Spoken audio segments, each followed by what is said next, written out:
नमस्ते। आज हम ये समझने की कोशिश करेंगे कि अर्थशास्त्री आखिर सोचते कैसे हैं। मतलब दुनिया की इतनी बड़ी और उलझी हुई अर्थव्यवस्था को समझने के लिए उनका नजरिया क्या होता है। एक इकोनॉमिस्ट की तरह सोचना, इसका असली मतलब क्या है।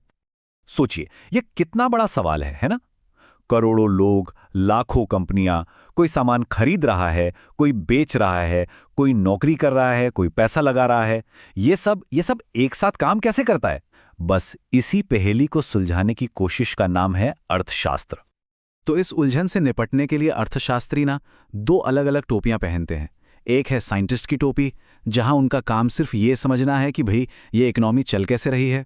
और दूसरी है पॉलिसी एडवाइजर की टोपी, जहां वो अपनी समझ का इस्तेमाल करके बताते हैं कि चीज़ों को बेहतर कैसे बनाया जा सकता है। आज हम इन्हीं दो किरदारों को समझने वाले हैं, क्योंकि यही पूरी कहानी की चाबी है। तो चलिए पहले साइंटिस्ट वाली भूमिका की बात करते हैं। यहां पर मकसद है सिर्फ विश्लेषण करना, बिना किसी लाग लपेट के। जैसे एक बायोलॉजिस्ट किसी सेल को स्टडी करता है या एक फिजिसिस्ट एक एटम को, वैसे ही एक इकोनॉमिस्ट भी साइंटिफिक मेथड से आर्थिक गतिविधियों को समझने की कोशिश करता है। अब देखिए, कोई अर्थशास्त्री पूरी की पूरी अर्थव्यवस्था को उठाकर किसी लैब में तो नहीं रख सकता है ना। इसीलिए वो मॉडल्स का इस्तेमाल करते हैं। ये मॉडल दुनिया की हूबहू नकल नहीं होते, बल्कि ये एक रोड मैप की तरह हैं। ये गैर जरूरी डिटेल्स को हटा देते हैं ताकि हम असली और जरूरी चीजों पर ध्यान दे सकें। चलिए एक बहुत ही क्लासिक मॉडल देखते हैं, सर्कुलर फ्लो डायग्राम। ये इकॉनमी को बहुत ही सरल तरीके से दिखाता है। ये पूरी की पूरी विशाल कॉम्प्लेक्स सिस्टम को सिर्फ दो मेन प्लेयर्स, परिवार और कंपनियां, और उनके बीच पैसे और सामान के लेन देन को एक सिंपल लूप में दिखा देता है।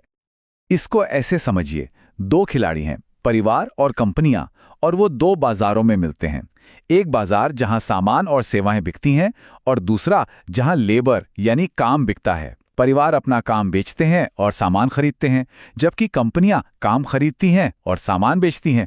पैसा एक तरफ घूमता है और सामान और सेवाएं दूसरी तरफ। बस यही इकोनॉमी का एक सरल चक्र है। चलिए अब आते हैं हमारे दूसरे मॉडल पर, जिसे कहते हैं प्रोडक्शन पॉसिबिलिटीज फ्रंटियर या पीपीएफ। ये मॉडल इकोनॉमी की एक बहुत ही बुनियादी सच्चाई से जुड़ा है। हमारे पास संसाधन सीमित हैं, लिमिटेड हैं, इसलिए हमें चुनना पड़ता है। पीपीएफ हमें इन्हीं चॉइसेस को समझने में मदद करता है। अब जरा इस टेबल को देखिए। मान लीजिए एक देश है जो सिर्फ दो चीजें बनाता है, हवाई जहाज और सोयाबीन। अगर वो अपनी सारी मेहनत, सारे संसाधन सिर्फ सोयाबीन उगाने में लगा दे तो 5,000 टन उगा लेगा, लेकिन हवाई जहाज बनेगा 0। और दूसरी तरफ अगर वो सिर्फ हवाई जहाज बनाने पर फोकस करे तो 100 बना लेगा, पर सोयाबीन का एक दाना भी नहीं उगेगा। और ये जो बीच के पॉइंट्स हैं, जैसे बी, सी, डी, ये दिखाते हैं कि दोनों के बीच बैलेंस कैसे बनाया जा सकता है। जब हम इन सभी पॉइंट्स को एक ग्राफ पर बनाते हैं तो एक कर्व यानी एक रेखा बनती है।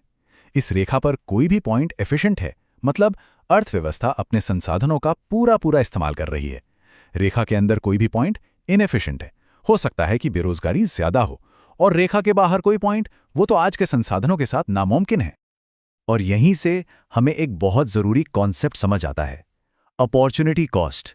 अगर हम पॉइंट बी से पॉइंट सी पर जाना चाहते हैं तो हमें 30 और हवाई जहाज तो मिलेंगे, लेकिन हमें 1500 टन सोयाबीन की कुर्बानी देनी होगी।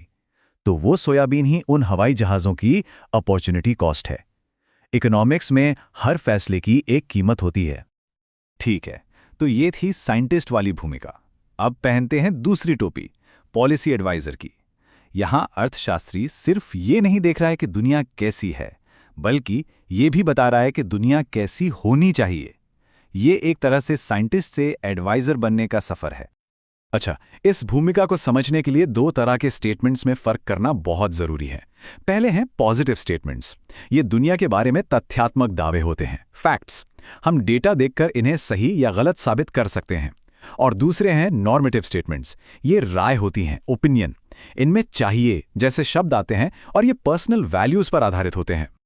यहां एक बहुत अच्छा उदाहरण है। ये कहना कि न्यूनतम मजदूरी कानून से बेरोजगारी बढ़ती है एक पॉजिटिव स्टेटमेंट है। हम डेटा देखकर पता लगा सकते हैं कि ये सच है या नहीं। लेकिन ये कहना कि सरकार को न्यूनतम मजदूरी बढ़ानी चाहिए एक नॉर्मेटिव स्टेटमेंट है। ये एक वैल्यू जजमेंट है, एक राय है कि क्या करना सही है। अब यहाँ एक वाजिब सवाल उठता है, अगर अर्थशास्त्र एक विज्ञान है तो सारे अर्थशास्त्री एक ही बात पर सहमत क्यों नहीं होते? हम खबरों में तो हमेशा देखते हैं कि हर इकोनॉमिस्ट की अपनी अलग राय होती है, ऐसा क्यों? देखिए, इसके पीछे आमतौर पर दो बड़ी वजह होती हैं। पहली, साइंटिफिक असहमति। हो सकता है कि वो डेटा को अलग अलग तरीके से समझ रहे हों। लेकिन जो ज़्यादा आम वजह है वो है वैल्यूज़ में फ़र्क। हो सकता है एक अर्थशास्त्री समानता को ज़्यादा महत्व देता हो और दूसरा एफिशिएंसी को। बस यही अलग अलग नॉर्मेटिव विचार उन्हें अलग अलग पॉलिसी सलाह देने पर मजबूर करते हैं। लेकिन अब आती है असली बात, जो अक्सर नज़रअंदाज हो जाती है। इतनी असहमति के शोर के बीच बहुत सारे ऐसे मुद्दे भी हैं जहां कमाल की सहमति है। कई ऐसे सिद्धांत हैं जिन पर ज़्यादातर इकोनॉमिस्ट्स एक मत हैं, लेकिन ये बातें न्यूज़ में हेडलाइन नहीं बनती। और ये देखिए, यहाँ कुछ बहुत दिलचस्प बात सामने आती है। ये ऐसे मुद्दे हैं जिन पर टीवी डिबेट में खूब हंगामा होता है ना? लगता है कि कोई एक मत है ही नहीं, लेकिन जरा एक्सपर्ट्स के बीच देखिए। 93% इकोनॉमिस्ट मानते हैं कि किराए पर कैप लगाने से घरों की कमी हो जाती है, और उतने ही 93% ये भी मानते हैं कि बाहर से आने वाले सामान पर टैक्स या रोक लगाने से देश का भला नहीं, नुकसान होता है। मतलब जबरदस्त सहमति है। और ये लिस्ट यहीं खत्म नहीं होती।